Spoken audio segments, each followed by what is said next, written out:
So far what we have discussed कि ये एक सेल था। अब इस सेल ने प्रोफेज 1 में एंटर होना है, क्योंकि मियोसिस की दो फेजेस होती हैं, मियोसिस 1 और मियोसिस 2। पहले मियोसिस 1 होनी है तो प्रोफेज 1 आएगा। प्रोफेज 1 में जब सेल ने एंटर होना है तो क्या होगा? Main events, first of all condensation of the chromatin, chromatin condense होके क्रोमोसोम्स की शेप में आ जाएंगे। फिर उन क्रोमोसोम्स की डुप्लीकेशन होगी। ठीक है, ये मैंने डुप्लीकेशन जो की हुई है, सिस्टर क्रोमेटिड्स बन जाते हैं।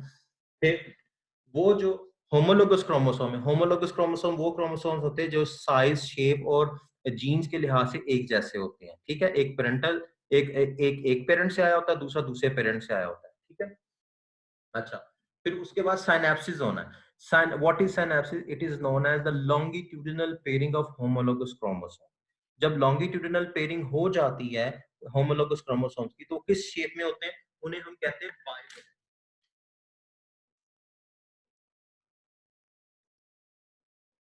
बाइवेलेंट का मतलब क्या है? दो क्रोमोसोम्स का इकट्ठे पेयर अप होना, दो क्रोमोसोम्स का इकट्ठे पेयर अप होना, ये बाइवेलेंट कहलाएगा।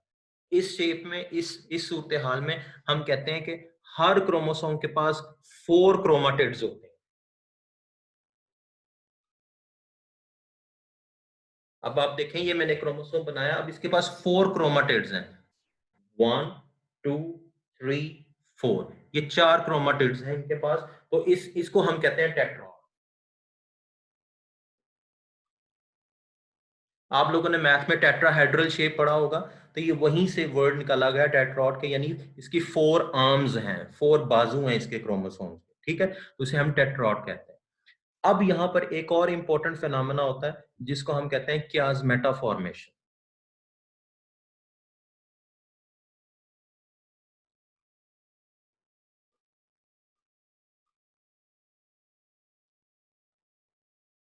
अब कियास्मेटा फॉर्मेशन क्या है कि जो होमोलोगस क्रोमोसोम उनकी पेयरिंग होती है, उनकी जो नॉन सिस्टर क्रोमेटिड्स हैं वो एक दूसरे के साथ अटैच होती है।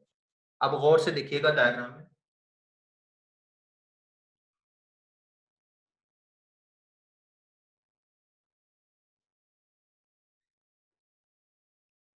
ये देखें, ये नॉन सिस्टर क्रोमेटिड्स जो है एक दूसरे के साथ अटैच हो जाती हैं। ये पॉइंट ऑफ अटैचमेंट जो है इसको कियास्मेटा कहते हैं।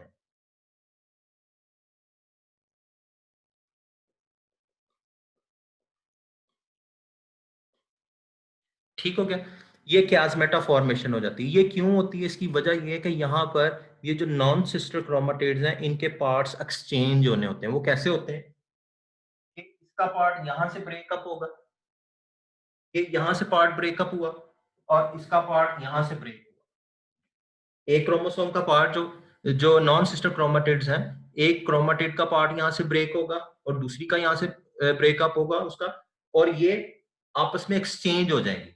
इसका पार्ट यहाँ पर आकर ज्वाइन कर जाएगा, इसका पार्ट यहाँ पर आकर ज्वाइन कर जाएगा। अगेन इस वाली क्रोमेटिड का पार्ट यहाँ से ब्रेक होगा, वो इसके साथ जाके ज्वाइन कर जाएगा, और जो इसका ब्रेक हुआ है वो इसके साथ जाके ज्वाइन कर जाएगा। तो इस फिनोमेना को हम कहते हैं क्रॉसिंग ओवर।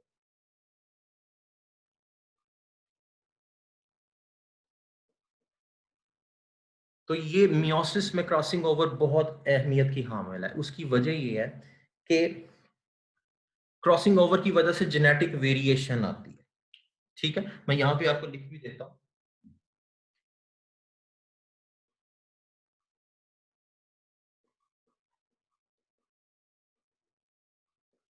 जो क्रॉसिंग ओवर है, that is a source of variation. हम बहन भाइयों में जो डिफरेंट कैरेक्टरिस्टिक्स होती हैं कि हमारा चेहरा मिल रहा होता है लेकिन हमारी नाक नहीं मिल रही होती, आंखों का कलर नहीं मिल रहा होता, तो शेप नहीं मिल रही होती। ये बहुत सारे कैरेक्टर्स जो मिलते जुलते हैं और बहुत सारे कैरेक्टर्स जहाँ से नहीं भी मिलते जुलते, वो जो वेरिएशन आती है, जो नहीं मिलते, वो क्रॉसिंग ओवर की वजह से आती है। ठीक है, it is a main source of genetic variation, और क्रॉसिंग ओवर की वजह से ही हम में वो एबिलिटीज आती हैं कि हम डिफरेंट इन्वायरमेंटल कंडीशन में विद स्टैंड कर सकते हैं, उनमें सर्वाइव कर सकते हैं। तो it's a source of variation, source of survival, ये क्रॉसिंग ओवर। ठीक हो गया, ये प्रोफेज 1 में हो रहा है। फिर साथ साथ ही क्या होगा? नेक्स्ट इवेंट क्या है?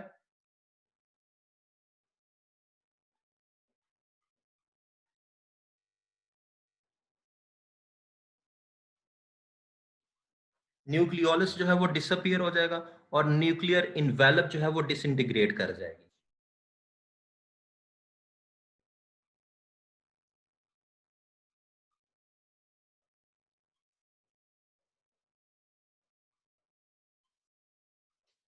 ठीक है, और सेल की जो फाइनल शेप है वो इस तरह आ जाएगा। ये प्रोफेज वन में जो मेन है इवेंट्स ये हो रहे होते हैं।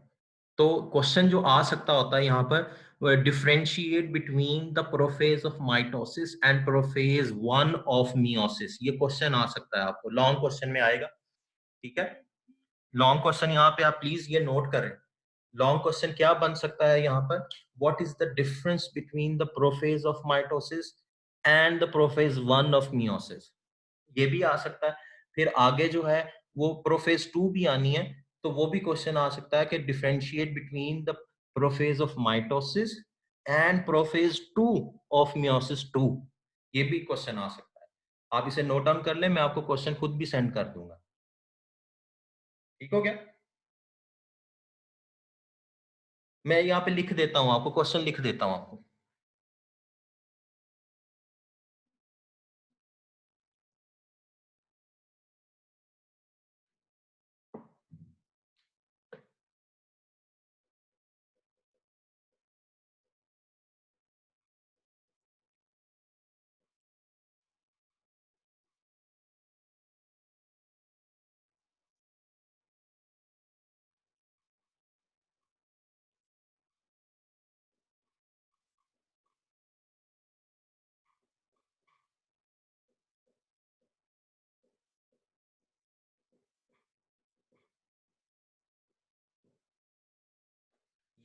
ये है जी क्वेश्चन। बेटे, प्रोफेज की डेफिनेशन नहीं है, प्रोफेज एक्सप्लेनेशन में है। ठीक हो गया, प्रोफेज वन की एक्सप्लेनेशन है, उसकी डेफिनेशन नहीं है। ठीक है, आपने प्रोफेज वन को एक्सप्लेन करना होगा जब भी करना होगा। ठीक हो गया, ओके जी। अब प्रोफेज वन में सेल एंटर हो गया, इसके बाद आनी है मेटाफेज वन। मेटाफेज वन में क्या होना है?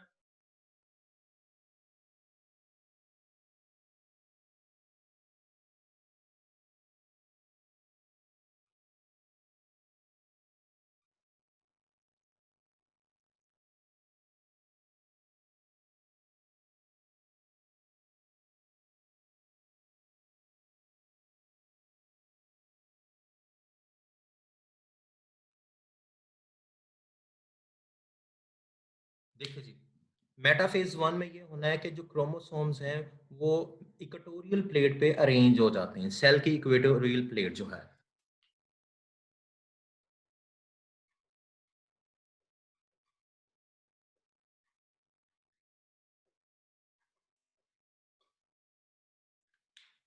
ठीक हो गया, अब क्या हुआ है कि ये जो क्रोमोसोम्स हैं ये इक्वेटोरियल प्लेट पे अरेंज हो गए हैं, इस प्लेट को हम कहते हैं मेटाफेज प्लेट। ठीक हो गया, अच्छा, ये मेटाफेज प्लेट कहलाती है, मेटाफेज वन प्लेट, और ये दोनों जो रीजन है ये पोल्स कहलाते हैं। ठीक है, और ये जो मैंने स्ट्रक्चर बनाए हुए हैं ये सेंट्रियोल्स हैं, क्योंकि सेंट्रियोल से जो है वो स्पिंडल फाइबर्स बनते हैं, और स्पिंडल फाइबर्स के जरिए जो है वो क्रोमोसोम जो है वो अटैच होते हैं। ठीक है, अगेन मैं आपको समझा देता हूँ मेटाफेज वन में क्या होना है। In metaphase 1, the chromosomes they arrange themselves in the equatorial plate of the cell, which is known as a metaphase plate, right? And chromosome align themselves in the equatorial plate. And now each chromosome is attached with one spindle fiber, right? Each chromosome is attached one spindle fiber. जबकि mitosis की prophase में क्या होता है कि एक chromosome जो है दोनों तरफ से स्पिंडल फाइबर के साथ अटैच होता है, लेकिन यहाँ पर क्या हो रहा है, ये जो स्पिंडल फाइबर जो जा रही है ये इस वाले क्रोमोसोम के साथ अटैच है, और ये वाली जो स्पिंडल फाइबर है वो इस वाले क्रोमोसोम के साथ अटैच है। ठीक हो गया, इसी तरह ये मेटाफेज वन में हो रहा है।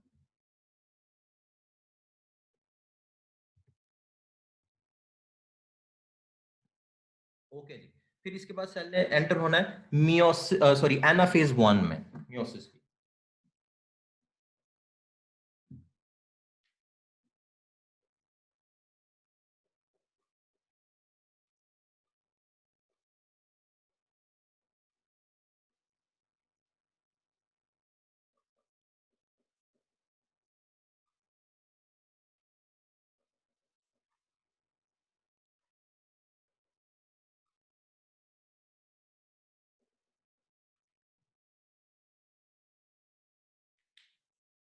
अब मियोसिस 1 में क्या होना है कि ये जो स्पिंडल फाइबर्स हैं ये पुलिंग फोर्स एक्सर्ट करेंगे, स्पिंडल फाइबर्स कॉन्ट्रैक्ट करेंगी, स्पिंडल फाइबर्स की लेंथ जो है कम होना शुरू हो जाएगी और दोनों क्रोमोसोम जो है एक दोनों पोल्स की तरफ जो है वो पुल होना शुरू हो जाएंगे। ये वाला क्रोमोसोम इस वाले पोल की तरफ मूव करेगा, ये वाला क्रोमोसोम इस वाले पोल की तरफ मूव करेगा। एनाफेज 1 में क्या हो रहा है जी कि जो स्पिंडल फाइबर्स हैं ये इनकी लेंथ शॉर्ट होना शुरू हो जाती है और जिसकी वजह से क्रोमोसोम पे एक पुलिंग फोर्स एक्सर्ट होती है। तो जब पुलिंग फोर्स एक्सर्ट होगी तो क्रोमोसोम जो है वो दोनों पोल्स की तरफ मूव करना शुरू करेंगे। बेटे चलें, डिफाइन प्रोफेज 1 पॉसिबिलिटी है, हम पॉसिबिलिटी कह सकते हैं कि ये आ भी सकता है इस तरह। अच्छा, ये क्वेश्चन आया था, मैंने उसका आंसर एक दिया। एनाफेज 1 में क्या हो रहा है जी कि जी स्पिंडल फाइबर्स जो है उनकी लेंथ शॉर्ट होती है जिसकी वजह से ईच क्रोमोसोम पर एक पुलिंग फोर्स एक्सर्ट होती है। तो ये वाला क्रोमोसोम इस वाले पोल की तरफ जाएगा, ये वाला क्रोमोसोम इस वाले पोल की तरफ आएगा। सिमिलरली इन दोनों क्रोमोसोम के साथ होगा। ओरिजिनली देखें सेल के अंदर 4 क्रोमोसोम्स थे। अब वो दोनों क्रोमोसोम जो है वो चारों क्रोमोसोम सेपरेट हो रहे हैं, दो एक तरफ जा रहे हैं और ये दो एक तरफ आ रहे हैं। इट मींस कि जो number of chromosome in daughter cells है they are going to be reduced. ठीक है,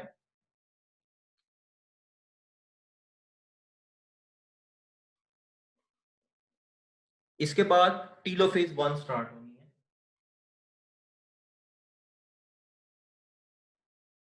जो टीलोफेज है वो प्रोफेज का रिवर्स होती है। वो क्या होता है?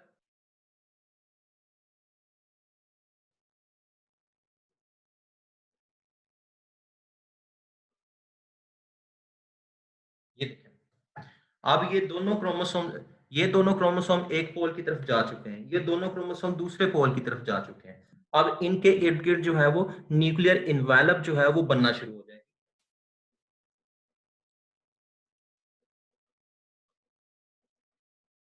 ठीक है, जब न्यूक्लियर इन्वेलप बनेगी तो साथ न्यूक्लियोलस भी बनना शुरू हो जाएगा। ठीक है, और फिर आहिस्ता आहिस्ता ये न्यूक्लियर इन्वेलप जो है वो कंप्लीट हो जाएगी।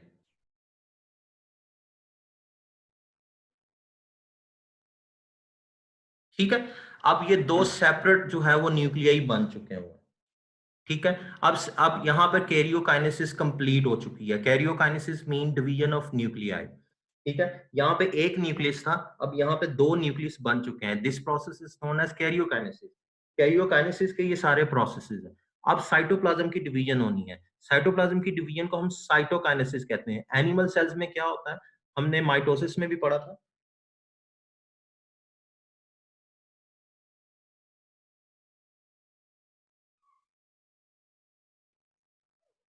ये एक क्लीवेज बनेगी, यहाँ पर एक क्लीवेज बनी।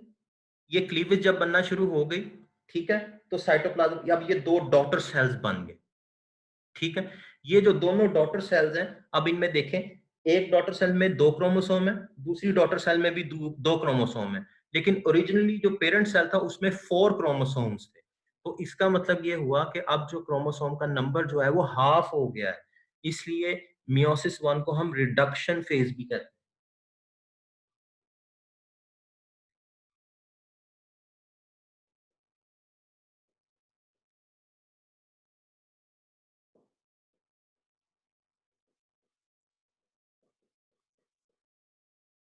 मियोसिस 1 को हम रिड्यूसिंग फेज भी कहते हैं because the number of chromosomes are reduced और the number of chromosomes are halved in the daughter cells. That's why meiosis 1 is known as reducing phase. Reducing का मतलब है कम हो जाना। तो यहाँ पर ये मियोसिस 1 जो है हमारी कंप्लीट हो जाती है। ठीक हो गया जी, ये टीलोफेज 1।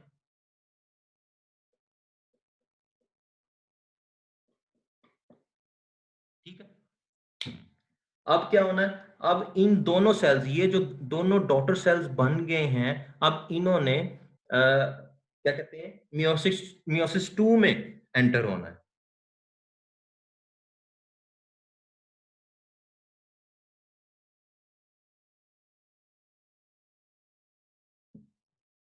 ओके जी, अब हम मियोसिस 2 में मैं आपको बताता हूं कि फिर क्या होगा।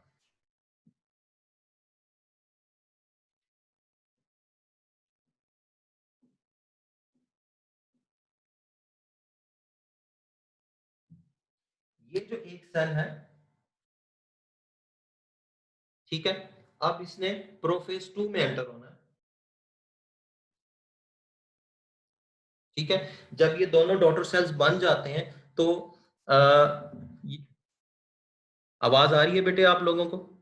Please right in the chat box. I believe आवाज आ रही है, कुछ स्टूडेंट्स को आवाज इशू आ रहा है कुछ, देखें चेक करें।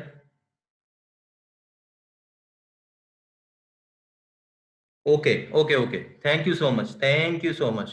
ओके जी, अब आप देखें, ये एक सेल जो मैंने यहां पे बनाया है, अब इन दोनों सेल्स ने प्रोफेज 2 में एंटर होना है। मैं सिर्फ एक सेल को उसको आपको शो करवाऊंगा, क्योंकि अब यहां पर टीलोफेज 1 में मैंने आपको बताया प्रोफेज का रिवर्स होता है, ये क्रोमोसोम क्रोमाटिन की शेप में आ जाते हैं, ठीक है, न्यूक्लियर इन्वेलप भी बन जाता है और न्यूक्लियोलस भी अपीयर हो जाता है। सेल के सारे जो स्ट्रक्चर जो डिसअपीयर होते हैं वो सारे के सारे आ जाते हैं, क्योंकि ये कंप्लीट सेल बन जाता है। लेकिन जब ये सेल दोबारा प्रोफेज 2 में एंटर होगा,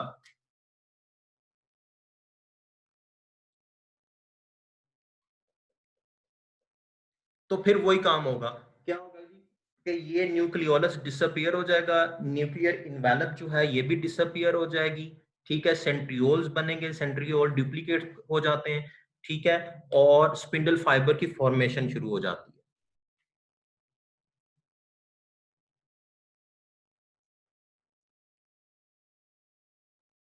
ठीक है।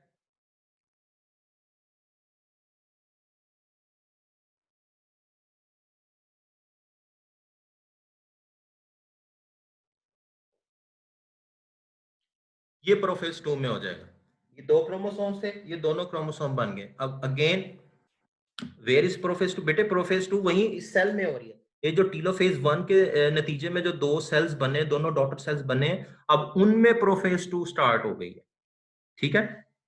अच्छा, अब इसके बाद प्रोफेज 2 के बाद मेटाफेज 2 आनी।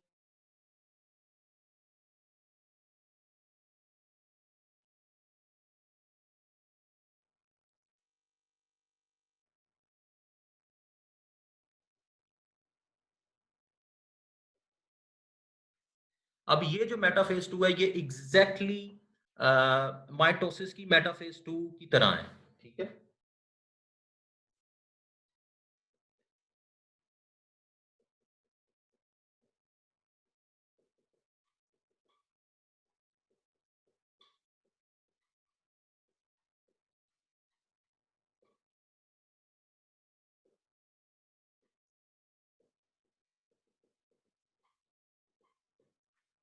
ठीक है, ये जो मेटाफेज 2 है, ठीक है, ये जो मेटाफेज 2 है, ये माइटोसिस की मेटाफेज के बिल्कुल सिमिलर है। क्या होगा कि हर क्रोमोसोम दोनों साइड से स्पिंडल फाइबर के साथ अटैच है। हर क्रोमोसोम जो है, हर क्रोमोसोम दोनों साइड से स्पिंडल फाइबर के साथ अटैच है, ये भी और यहाँ पे, ठीक हो गया। That's why it is similar to the metaphase of mitosis. अब यहाँ पर ये दोनों chromosomes they have arranged themselves in the equatorial plate, equator बन गया, और ये दोनों पोल, ठीक है, इक्वेटोरियल प्लेट पे अरेंज कर देते हैं और अपने आप को और पोल्स की तरफ मूव करना शुरू करेंगे इन एनाफेज 2।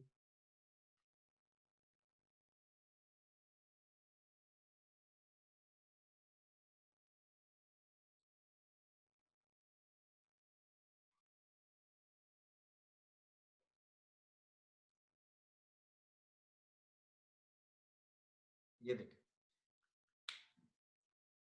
यहाँ पर जो क्रोमोसोम आपस में एक दूसरे के साथ अलाइन हुए हैं, तो यहाँ पर एनाफेज 2 में आकर जो स्पिंडल फाइबर्स हैं they will get shorten and the pulling force will be exerted on each chromosome, तो वो क्रोमोसोम जो है दरमियान से डिवाइड हो जाएंगे, वो इस तरह हो जाएंगे, ठीक है। ये एनाफेज 2 में हो रहा है। बेटे एनिमल्स में माइटोसिस भी होती है और मियोसिस भी होती है, ठीक है।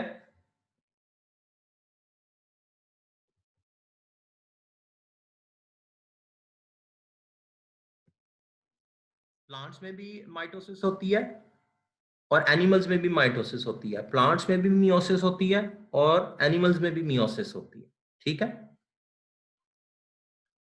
ओके जी, ये एनाफेज 2।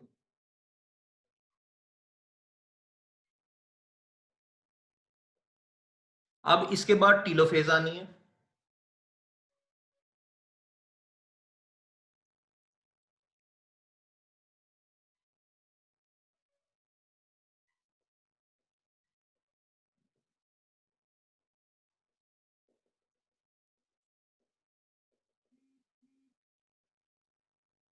अब ये देखें, ये टीलोफेज 2 में क्या हो रहा है, तो वो जो क्रोमोसोम सेपरेट हुए हैं वो अपने रिस्पेक्टिव पोल्स की तरफ चले गए, ठीक है, अपने रिस्पेक्टिव पोल्स की तरफ चले गए।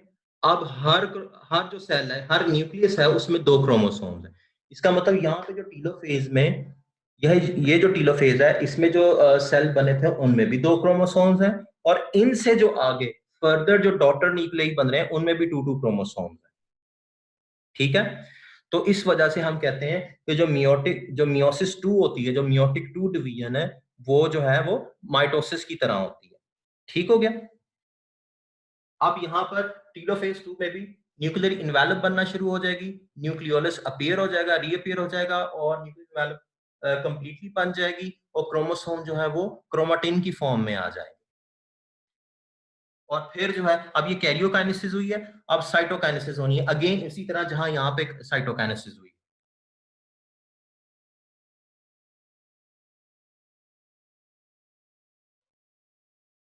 ठीक हो गया।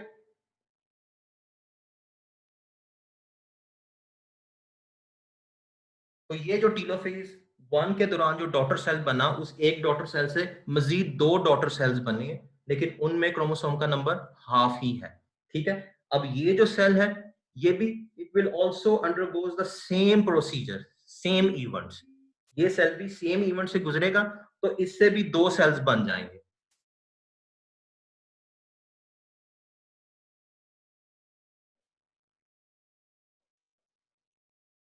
ठीक है। So that's how from one parent cell there are four daughter cells are formed, ठीक है। These are haploid, इनको हम haploid कहते हैं।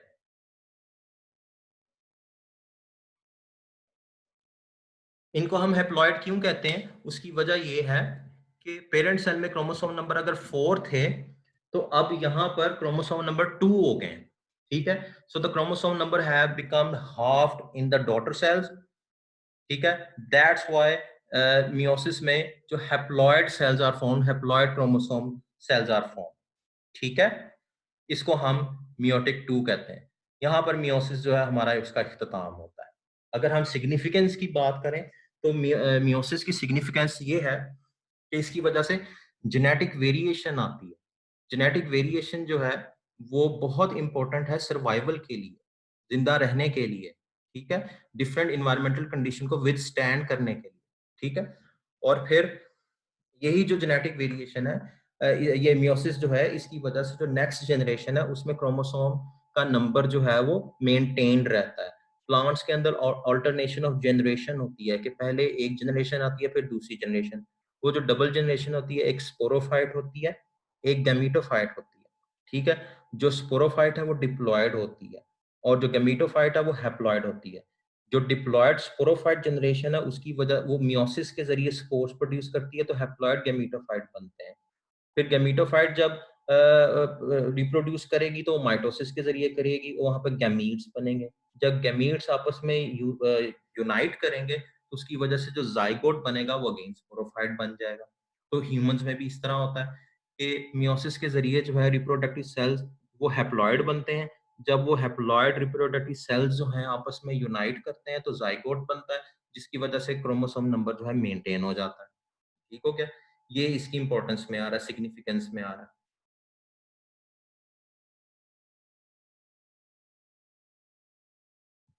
जी आवाज आ रही है मेरी?